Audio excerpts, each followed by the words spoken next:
What is good, Raider Nation? It's your boy Raider Alex back with yet another video for you guys. Anybody that's new to the channel and you guys love Raider related content just like this, make sure to like, comment, subscribe to the channel. With that being said, let's jump right into the topic of this video. And today I just wanted to talk about something that is right around the corner: NFL free agency. As the offseason begins to heat up, really all eyes are on what the Raiders will do and how they will gear up for a big free agency period for this team, with the official kickoff of free agency starting next Wednesday and the tampering period starting on Monday. There should be a lot of news throughout this next week, and one of the biggest topics surrounding the Silver and Black is their upcoming meeting with veteran quarterback Russell Wilson. It looks like Russell Wilson has already met with the Pittsburgh Steelers. It looks like he's also going to meet with the New York Giants, and he will meet with the Las Vegas Raiders. There's also been reports from Broncos insiders indicating that he may be very interested in joining the Las Vegas Raiders. And really, when it comes to the whole free agency period, I think this one right here is probably going to be the biggest news if he ultimately does end up signing, just due to the importance and the nature of the quarterback position. And signing a veteran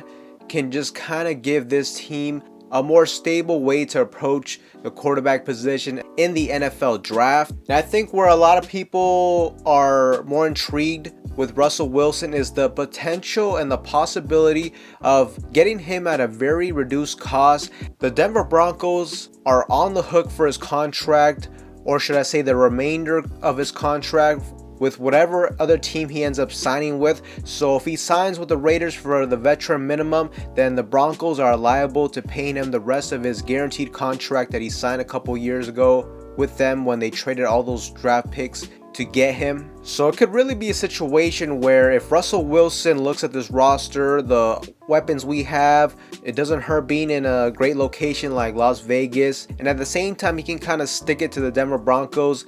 And if he could potentially sign for the veteran minimum, he could really be screwing over the Denver Broncos, and he would help put his team, which would be the Raiders, in a good position to load up the roster. Russell Wilson last season played pretty solid for them, but for whatever reason, head coach Sean Payton decided to go in a different direction.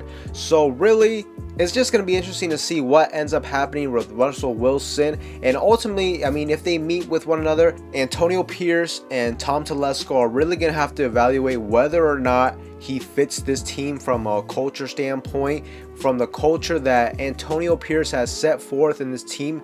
He said himself, not everybody is meant to be a Raider. So really, if Russell Wilson ends up signing to the Silver and Black, I hope he doesn't come in with an entitled type of mentality. And ultimately, for this move to be successful, I think Russell Wilson has got to come in here and he has to understand that he's not fully guaranteed to be the starter, even though he has a great track record, a Super Bowl champion, multiple years being an all-pro. He has a great resume, but at the same time, he's coming off of a bad moment in his career. He's getting up there in age. And really, whether or not we sign Russell Wilson or not, I think we should still look for our future franchise quarterback in the NFL draft.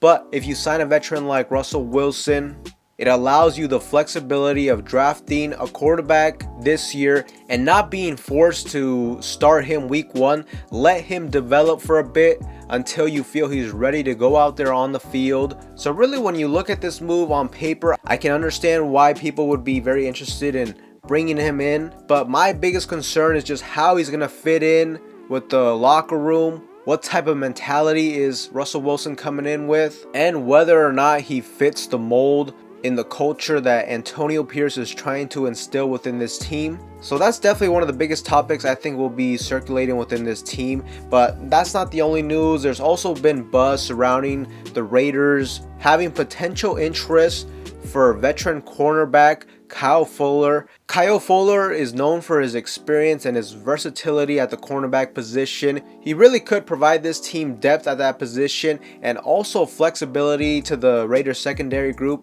as he can play on the outside, he can play in the slot. He can also be lined up at the safety spot as well from here and there. So really he could provide a good asset for us, especially in today's pass-heavy NFL. So that's one name to keep your eye on. Also, I mean, some other news from the Raiders is that we officially released defensive tackle Jerry Tillery and quarterback Brian Hoyer.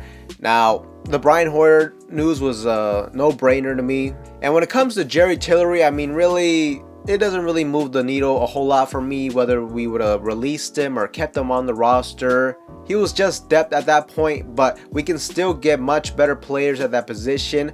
And really, with the Raiders having approximately $49 million in cap space at their disposal, the Raiders are really poised to be major players in the free agency market.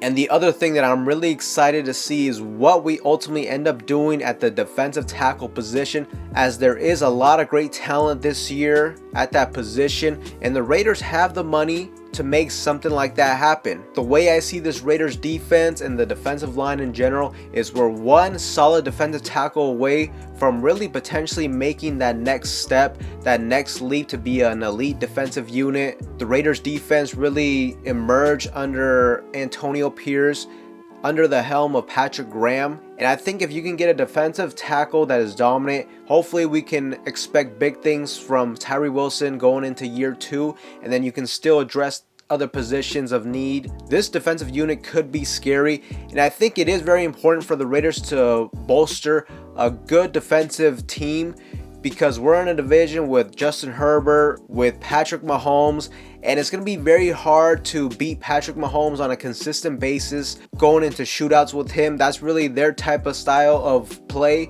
We got to kind of combat that, make him uncomfortable, get pressure on him, just like we did on that Christmas Day upset victory. I know Chris Jones is more than likely a long shot, but you just never know. If Kansas City isn't willing to pay him what he thinks he truly deserves, if the Raiders or any other team is willing to sign him a blank check, then he could very well be leaving Kansas City. I mean, if the Raiders can't sign him, I hope he just leaves them in general, but if we can't go after the big fish and Chris Jones, there's still other great options available like Christian Wilkins, a couple years younger than Chris Jones and coming off of a very good season for the Miami Dolphins. He'd be a great addition as well. Also, you got Leonard Williams, who I think may be the best value because he shouldn't cost a whole lot, at least compared to Wilkins and Chris Jones, and he still is a great player at the position. He would serve as a day one starter for us, and he's a player who I wanted us to draft way back then. But either way, I mean, there's 3 good options available at the defensive tackle position.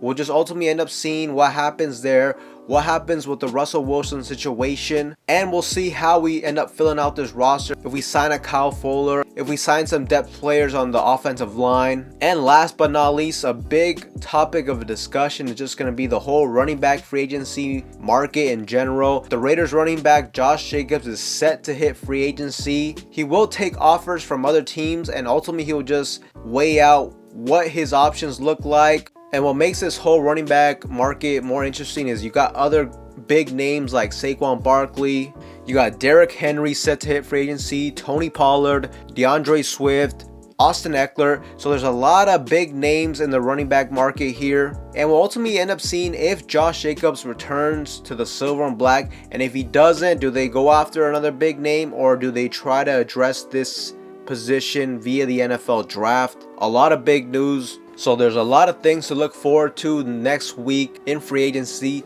Let me know what you guys think in the comment section down below. What are the biggest moves you anticipate the Raiders making next week? Drop a comment down below. But with that being said, Raider Nation, that's all I have for you guys in today's video. Anybody that's new to the channel, you guys love Raider related content just like this, make sure to like, comment, subscribe to the channel. With that being said, I will see you guys in the next one.